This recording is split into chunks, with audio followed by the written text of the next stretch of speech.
An anthology about the bad, the short lived, and the forgotten shows and events in television history. This is It Was a Thing on TV. Punisher! Control! Hey, before I change my mind! I give you Super Train.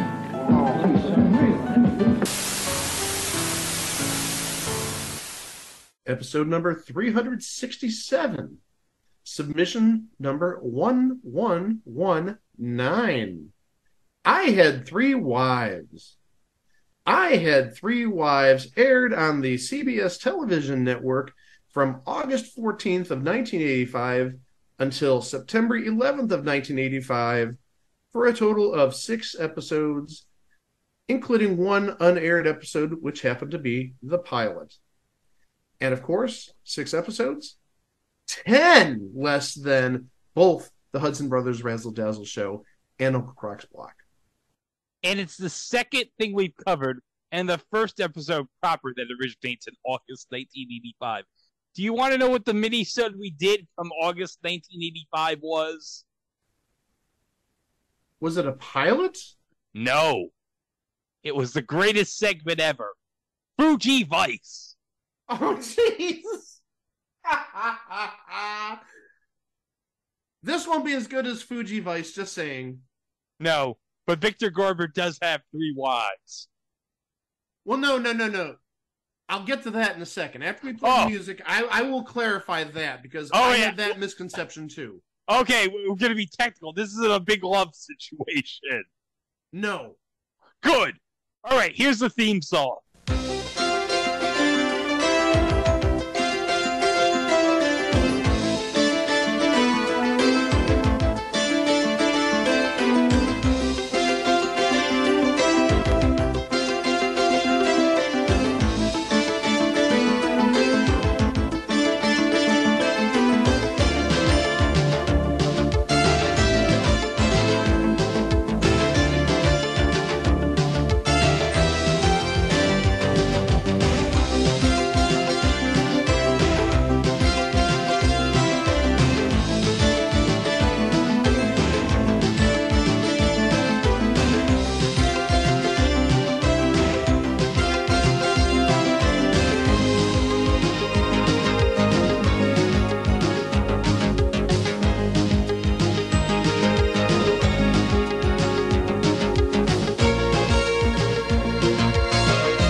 First and foremost, I want to acknowledge that Chico's not here tonight.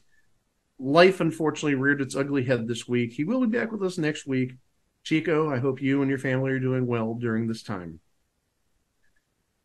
With that out of the way, oh boy.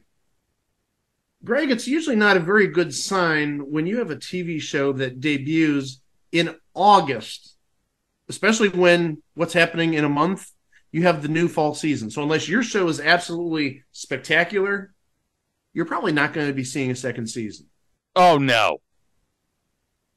And guess what, Greg? This show did not last more than just that initial season. The numbers looked amazing. We'll get to all that fun stuff later. But I Had Three Wives. That name, I don't know if that's necessarily the best name you want to use for your TV show. I mean, there's other names you could have used. Now, I know you don't really want to go like Charlie's Angels or Charlie's Ex-Angels or something like that. But I Had Three Wives is kind of weird and maybe, in a way, kind of promoting divorce, which really got big in like the 70s and 80s. Hey, I had 3 wives. Also, I did want to clarify. I had 3 wives, not I have 3 wives. So this isn't some sort of like, as Greg said, some sort of polygamy type of thing going on. No. The 3 wives were ex-wives. And obviously all 3 ex-wives, they had a copacetic relationship, to say the least, with their ex-husband. So I know a lot of divorces get really nasty, and Haven't been down that road, thank heavens, knock on wood. But we know that not all divorces are hunky-dory. Well, I wouldn't know how that feels because my parents have been married for over 50 years. So, Hey, I thought your dad's... Didn't you say your dad's 62? no, my dad's like 73. I thought you said like a couple weeks ago your dad's 62. It's like... No. The G-Man's 62 years old. Let me clarify. The G-Man is 62 years old. Okay, that makes a lot more sense. I thought your dad was 62 years old. It's like, okay, the math works out because your dad could have had you when he was 22, 23 years old. And okay, I'll buy it. Is the G-Man. I'm sorry. Oh my gosh. Now that I think about it, you could definitely tell that in the G-Man's voice. He's had a very rough life. He's gone through a lot of smokes. Oh, yeah, considering he did sell the skate shop from Skate or Die, so... But no, I agree with Greg. I mean, my parents, if my mother was still around, they'd be celebrating 50 years in 2 months, actually, in June. Good on that. Good on those people who find that eternal love. But yeah, 3 wives. He had 3 wives, and I'm going to assume, just based on what I've seen and what I've read, he doesn't have a 4th wife. These are all ex-wives. He has maybe learned his lesson. Stay single. Don't be trying to sign any more prenups. Don't be giving her half of everything in the divorce, because that half, you split it up 3 ways or 3 times. Take 1/2 to the 3rd power. I'm sorry for getting all mathy and stuff like that. But yeah, 1/2 times 1/2 times 1/2 is an 1/8. And an 1/8 of whatever you have is not a lot of anything. But yeah, the wives in this show, they're all more or less on good terms with him. And they're helping him solve crimes. This is a comedy / mystery. So, yes, hijinks and hilarity ensues. But hey, in the end, the ex-wives help solve cases. Isn't that great? Sure.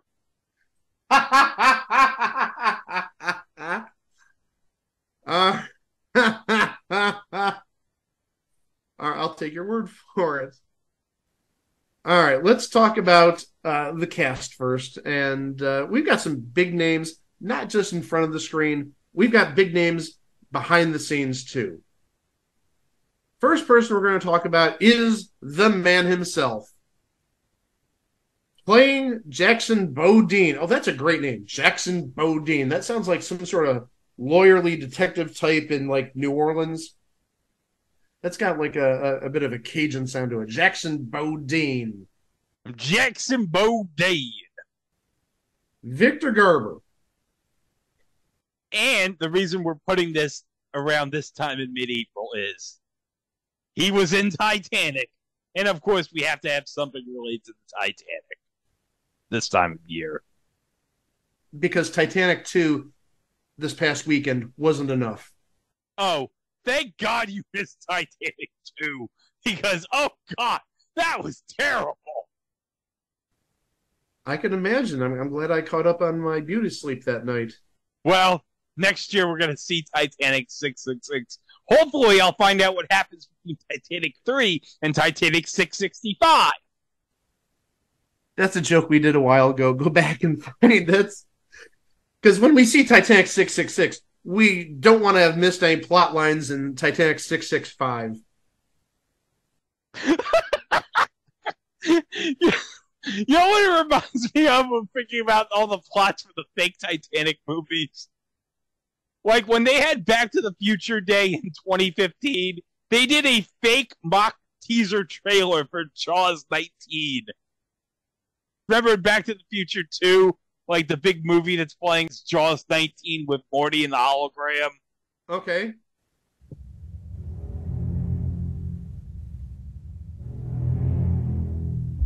Jaws made you afraid to go in the water. Jaws 2 made you afraid to go back in the water. Jaws 3D was a new dimension in terror.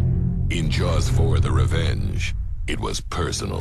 Then it was just business. Then pure pleasure. Cyber Jaws made you afraid to log on.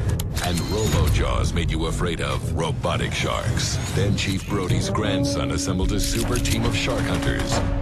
Jaws 10, it was man versus shark versus all the terrors of the deep. Outer space, then a prequel, and a sequel to the prequel. And then a new era in terror began. Jaws started a family. Battled a Russian shark named Ivan Sharkovsky, took a bite out of the Big Apple, and learned about love from a mysterious stranger. Jaws 18 Origins, the mind-blowing reboot. Now, the oceans are disappearing, and to save their home, the sharks must attack. Jaws 19. This time, it's really, really personal. Oh man, Jaws 1750 Scales of Grey sounds like a great movie, doesn't it? I'm more intrigued by the romance of Jaws 6. Jaws 14 also looked like another good one, in my opinion. But I love it. Jaws 12, and then they did a sequel to Jaws 12 called Jaws 12 Part 2. Part 2 makes total sense. Hey, getting back to Victor Garber. Just want to mention, and we've talked about him in the past, obviously, but where you might know him from. He played Jack Bristow in Alias. Yeah, played Jennifer Garner's dad on Alias. Yeah, you forgot her name there. Yeah, because I'm like, oh yeah, Ben Affleck was married to two Jennifers. I'm like, which Jennifer was he married to? Who was on it? Yeah, who's that Jennifer that was on Alias that we really haven't heard anything from for like the last 10, 15 years? Yeah, Jennifer Garner. She's in those Capital One hits. Well, but besides that, I mean, has she done any movies or big TV shows? No, not really. But she is in the Capital One ads. I totally agree with you on that. And also, he played a number of characters on DC's Legends of Tomorrow. And as of now, he plays Admiral Halsey on the Orville and Harry Svensson on Family Law. Yes. And he was the narrator on The Slap. That's where we talked about him, I think. That's where we talked about him. Oh my gosh. Episode 350. Go listen to it. That was a crazy, crazy episode. And I'm going to add one more thing, and this is what I get for doing IMDb searching. He was in a movie. I'm apologizing up front, but actually taking a look at this, it makes a little bit of sense.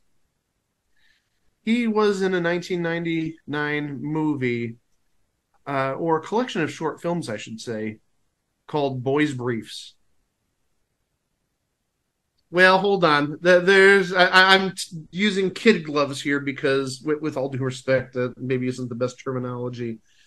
It's a reunion of 6 short films having homosexuality as the theme. Oh. Yeah, like I said, the name is... There's connotations you can make from the name, but it does tackle a semi-serious subject and maybe even a taboo, because, again, 1999. Oh, yeah. People weren't as open as they are in 2023. Yeah. All right. The first wife we're going to talk about is named Liz, and Liz was played by Shanna Reed. She was on the Colbys, 14 episodes, played Adrian Cassidy, and she played Polly Cooper on Major Dad, 96 episodes, 4 seasons. Oh, yeah! Major Dad! So she had a nice little career there in the mid-'80s through the early 90s. Unfortunately, hasn't had anything on IMDb in terms of acting since 1999. The second wife I'm going to mention, Mary Bodine Parker. Oh, she got remarried. So she had 2 husbands, or had a husband and now has a husband. Oh, that's terrific. Played by Maggie Cooper. 15 episodes of Falcon Crest are on her resume. She played Laurie Stevens and Allison. Didn't do anything after 1989. and unfortunately passed away in 2016 at the age of 61. Other than Falcon Crest and I Had Three Wives, she showed up on a couple of episodes of known shows from the 80s. Looks like she was on a last season episode of Barnaby Jones. Barnaby Jones, we don't give enough love to. I'm sorry. Putting that right there. We don't talk about Barnaby Jones enough. Gotta love Buddy Ebsen. Gotta love Lee Merriweather. We talked about Lee Merriweather, obviously, in the past when we talked about the Munsters today, but Barnaby Jones is one show that I feel doesn't get the love it deserves. Oh, yeah, definitely. And I love that opening credit sequence on Barnaby Jones. Oh, that's one of the best credit sequences ever. Do-do-do-do-do-do. As my old online friend, the late Blade Braxton of WrestleCrap.com once said, it looked like the opening sequence to Tic-Tac-Toe. Okay, I can buy that a little bit. I see that. I always thought it was like putting pieces together of a jigsaw puzzle, even though it wasn't really a jigsaw puzzle, it was squares or rectangles. But I can see where Blade was coming from. And also, it needs to be mentioned, since we're talking about the opening credit, Barnaby Jones, a Quinn Martin production. I think they have an entry of their own. Oh, Quinn Martin was the best. Or on certain episodes, certain seasons, wasn't a Quinn Martin production, it was a QM production. Oh, QM. You can't use the name Quinn or Martin for some reason. It was a QM production. QM production. And actually, again, doing the research that we do every now and then, Maggie Cooper, Greg, we've actually talked about her in the past, and we obviously overlooked her because this didn't ring a bell. She was on an episode of Manimal. Oh, that's great. Wow. Looks like she was on the last aired episode, episode 8. Oh, that's great. Going out in style. And she also appeared on an episode of Previous Entry Magruder and Loud.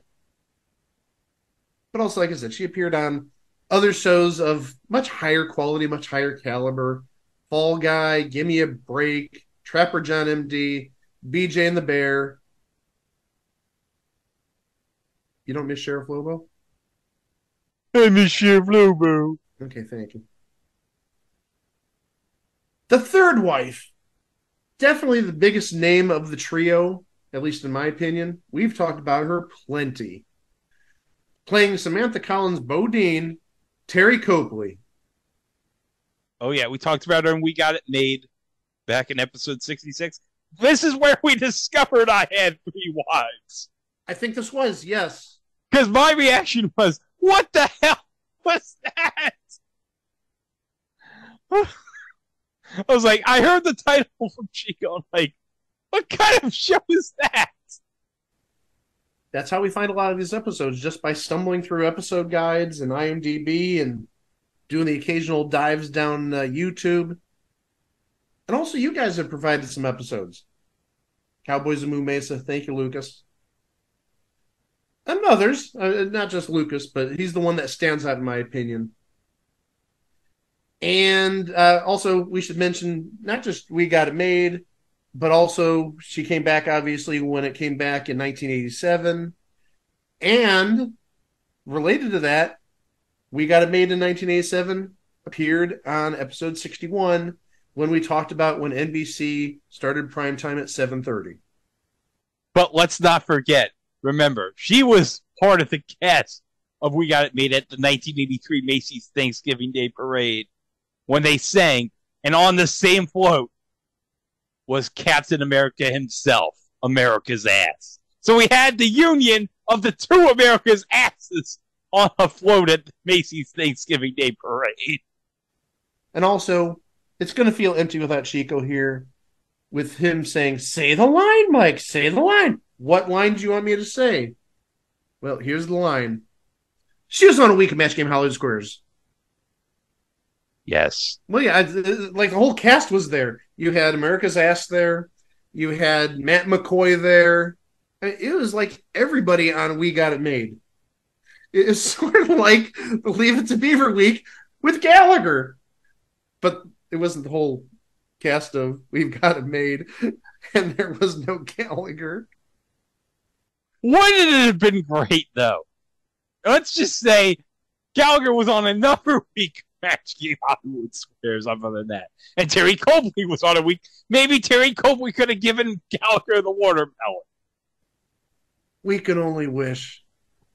And you know what Gene would say when saying, hey, Gallagher, what hand are you going to hit that watermelon with? Right. Right. Greg, I'm not even kidding you. Today I made a revelation about my life.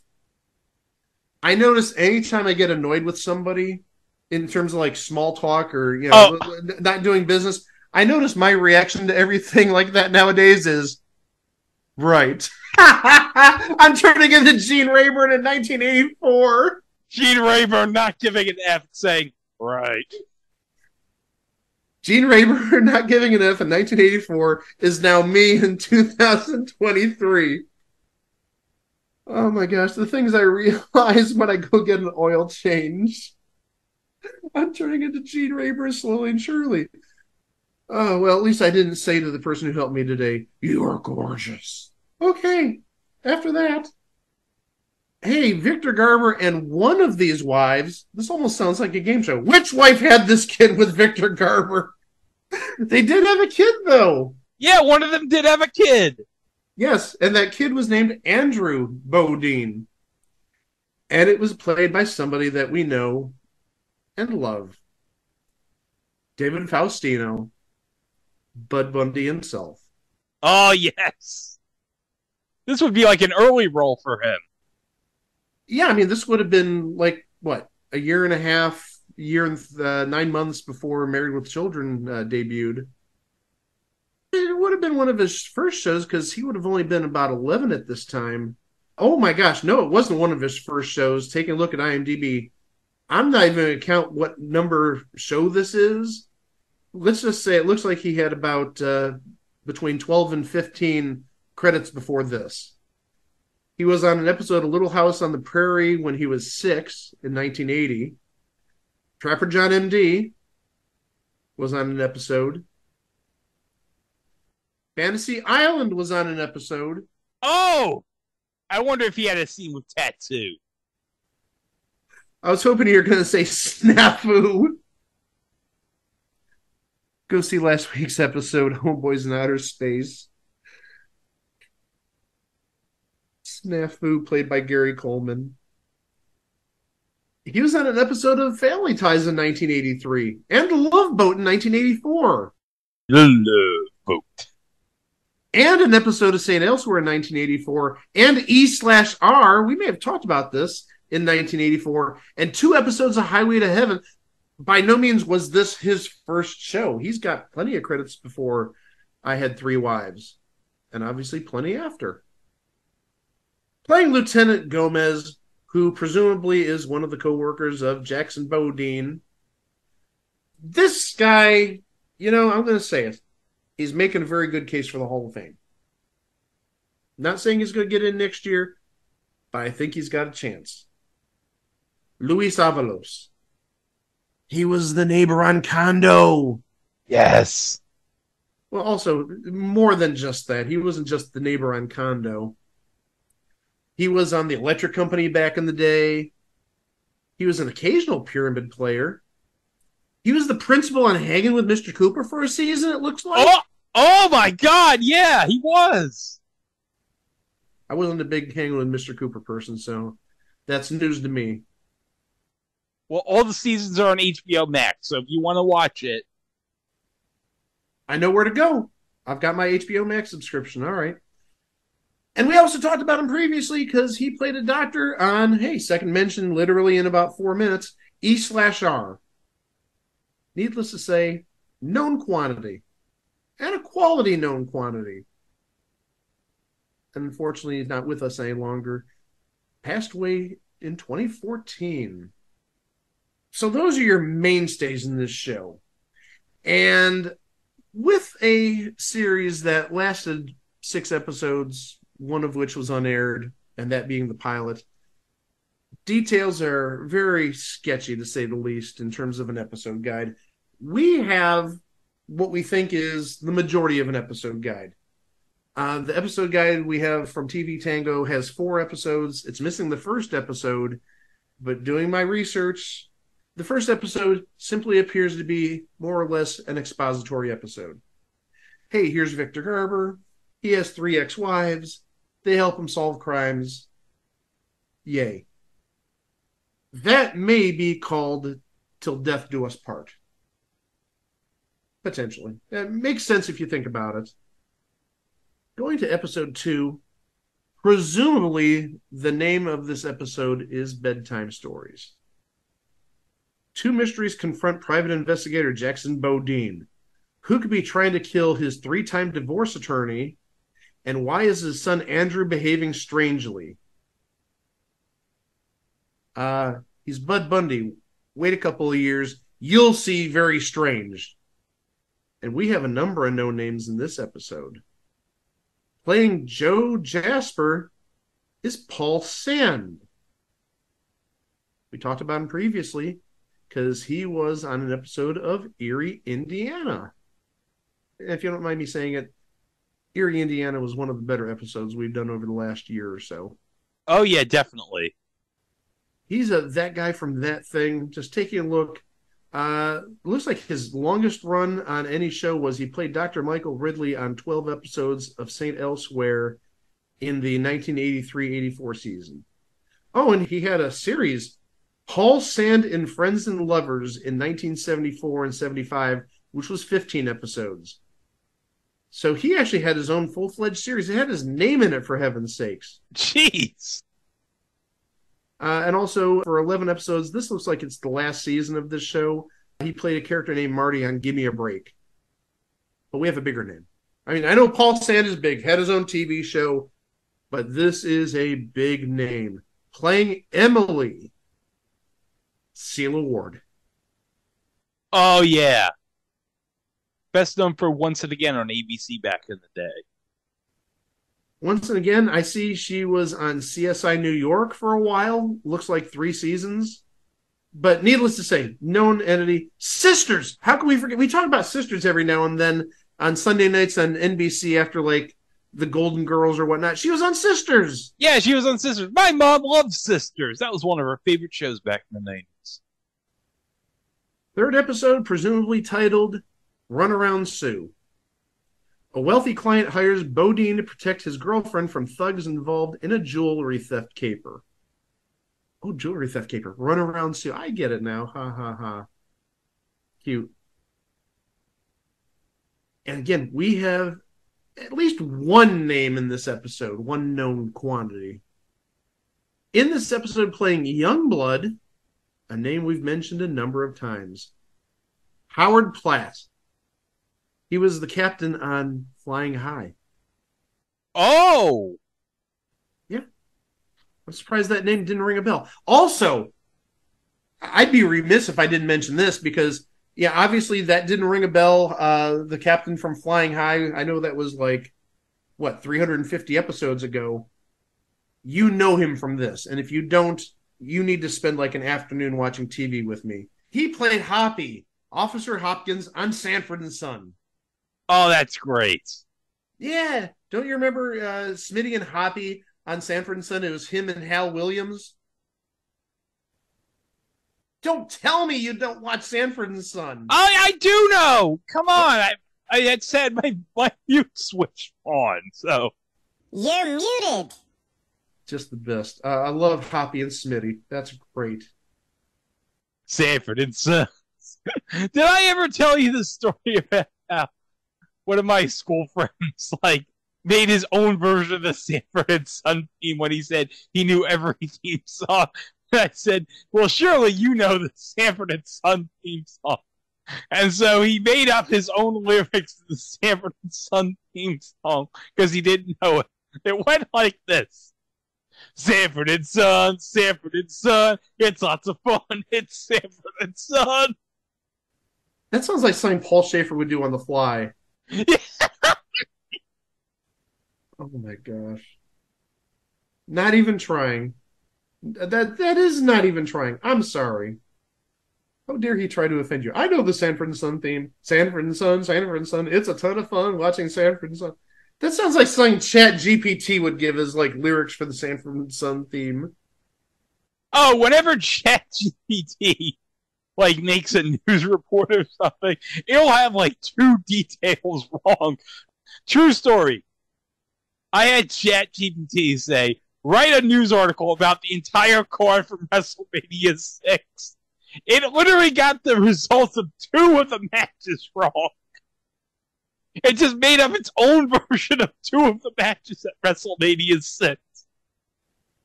You're not wrong. I've played around with ChatGPT too, and its accuracy is not the best at points.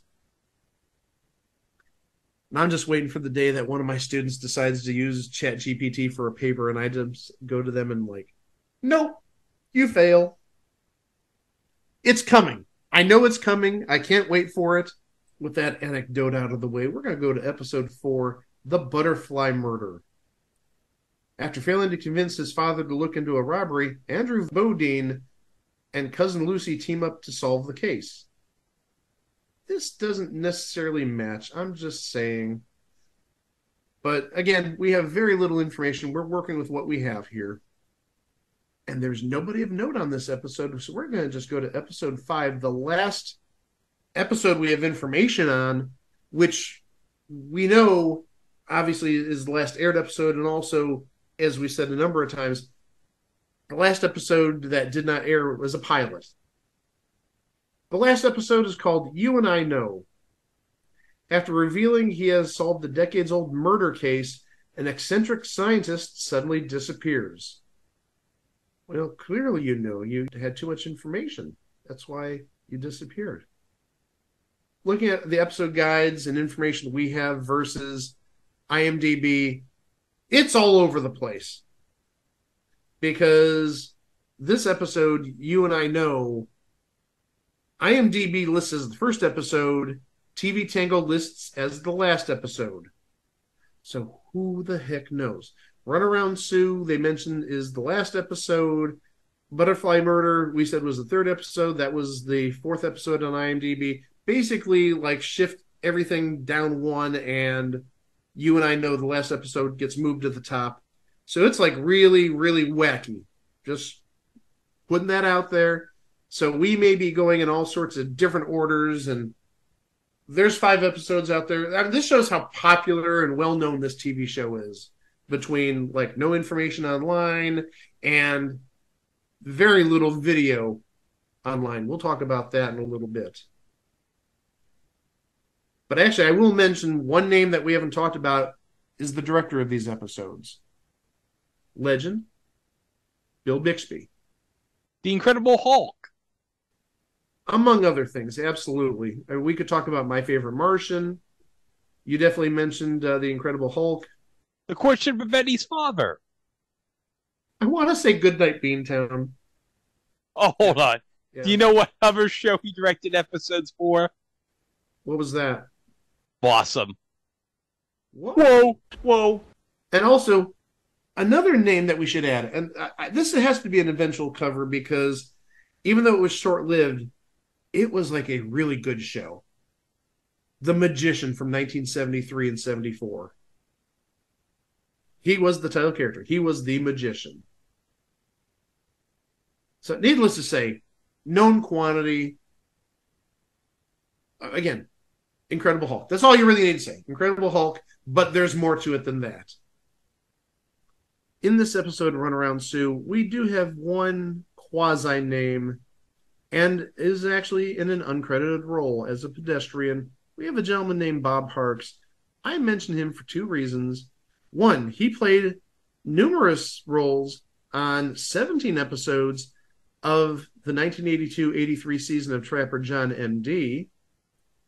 But also, 2, he was on 3 episodes of the miniseries V the Final Battle. And in addition to being in V the Final Battle, he was on 12 episodes of V the Series. So he was a mainstay in V, if you will. But not just that. How about this? Just in this same line as V, kind of, sort of. He was in many iterations of the Alien Nation franchise. He was on 19 episodes of the series, and then he appeared in Alien Nation Body and Soul, Alien Nation Millennium, Alien Nation The Udara Legacy. So he's one of those folks who is a character in two big sci-fi franchises. We all know how big V was back almost 40 years ago, and Alien Nation was pretty big back in the late 80s, early 90s, and even up until the late 90s. And he played a detective and coroner's assistant on Murder, She Wrote. 11 episodes. Not with us any longer, passed away in 2010 at the age of 83. So that's the series. I mean, there's not much we can say about it. It was a filler show, essentially. Like I said, it aired 5 episodes. It aired in the middle of summer. It aired August and early September of 1985 before the new fall season began. So the competition probably wasn't all that great. It was probably a bunch of reruns. Looking at the ratings and the schedule, the ratings started out, so-so. The first episode, which aired August 14th of 1985, it had a 12.8 rating. Now, mind you, if it was a 12.8 rating nowadays, it would be on for 6 seasons, along with Scorch and Homeboys in Outer Space. But in 1985, that gets you like in the mid to low 20s. And that's actually the number I have. There were actually a number of shows that premiered that week. Ocean Quest, I Had Three Wives, and West 57th. And I Had Three Wives was 29th in the ratings. Ocean Quest was 23rd, and West 57th was 40th, if you were curious. From there, the ratings went down. And went down kind of quickly. Second episode, the ratings dropped 0.5 a point to 12.3. Then the next week to 12.2. And the big decrease between week 3 and week 4, it went from 12.2 to 10.1. So it lost like a sixth of its audience. It's not good when your TV show loses like 18% of its audience. And then it ended at 10.5.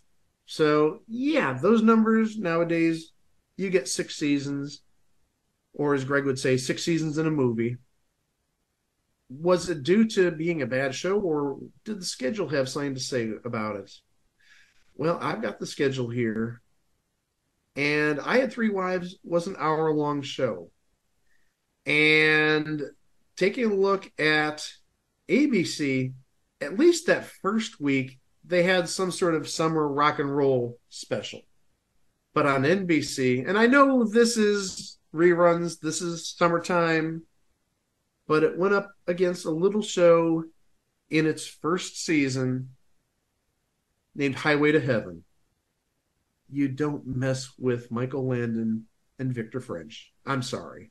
Oh, no, especially Victor French. No, you don't mess around with Victor French. No, you're not going to mess around with this sweet-ass Oakland A's hat. I was afraid you were going to mention when he was on Carter Country. Thank you for not saying that, though. No, it was all about his Oakland A's hat on that show. No, you're absolutely right about that. And that was before the Oakland A's were cool. Oh, yeah, that was like pre-Tony La Russa era. Well, and pre-Canseco and pre-McGuire, yes. The third week, the competition was the same. You had Highway to Heaven on NBC, and you had this Rock and Roll Summer Action series on ABC. So I'm guessing that's sort of like a concert series, kind of, sort of. Plus also, gosh, there was so much great music in 1985. How could you not show that? Plus also, that's right at like the peak of when MTV is becoming MTV. So I'm sure you got to show like your Billy Joel, and you got to show your Madonna, and your Cyndi Lauper. And your Michael Jackson. All of them, absolutely. But again, you're just not going to beat Victor French. And Michael Landon. And obviously rock and roll stars. But mainly Victor French and his sweet Oakland A's hat. Well, as you can probably guess, and also as we sort of alluded to throughout the course of this episode, there's no video on this. There's an open, there's a promo, but there's no episodes. I don't think really a lot of people were clamoring to record this in 1985 and then have the foresight to say, hey, in 40 years, some guys are going to talk about this on something called a podcast, so we should save this for them. No. Just doesn't work out that way. So unfortunately, we can't really say much about the TV show besides, well, you know what? We finally covered it. You know, Chico, thank you for discovering this back a number of years ago. Wish you're here to enjoy this with us. Enjoy? Okay, we'll use that word. But back in the summer of 1985, I had 3 wives. Well, it might have had 3 wives. It only had 1 life, and that's why it became a thing on TV. Don't forget, we're everywhere. We're on social media. Look for us at It Was a Thing on TV just about everywhere. Instagram and Twitter and Mastodon and Hive and probably other social media sites that we don't even know about. No, we're not doing TikTok. We don't need to do any of that stuff. We're not 14-year-olds. However, regarding Facebook, don't forget, we're not at It Was a Thing on TV. We're at It Was a Thing on TV podcast. And also YouTube. We got a channel there. We've got everything up there. Almost everything, because I slowly posted the episodes because it's dependent on my work schedule and everything. And yeah, sometimes the rendering takes forever on Vegas. But there's that option if you don't have a dedicated podcast player or if you don't want to listen to it on the website. Oh, we didn't even mention the website. It was a thing on TV.com, naturally. Go to YouTube. And we do have curated playlists. So if you're looking for a certain type of episode, boom, go to the playlist. We've got them right there for you. And obviously, when you go to YouTube, please don't forget, subscribe, hit the notification bell, stay up to date with our updated releases.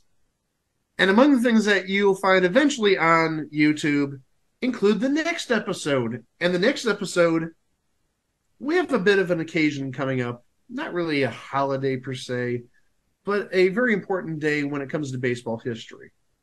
Which, as of the time you're hearing this, most likely, is Saturday. It's going to be the 76th anniversary of Jackie Robinson breaking the color barrier. And one of those things that we've stumbled upon over time is an after-school special about Jackie Robinson. And it happens to be on YouTube. So it's like a match made in heaven. There's this after-school special. Hey, we don't have to do any sort of assumptions or speculation about what happened. The video is actually on YouTube. And we're going to talk about that after-school special right here on the next episode of It Was a Thing on TV. As always, thank you to Greg. And in absentia, thank you to Chico. And as always, thank you for listening. We will catch you later this week with the next installment of It Was a Thing on TV. Please have yourself a great rest of the day. Greg. Wow! Some men succeed by marrying rich. Others do it by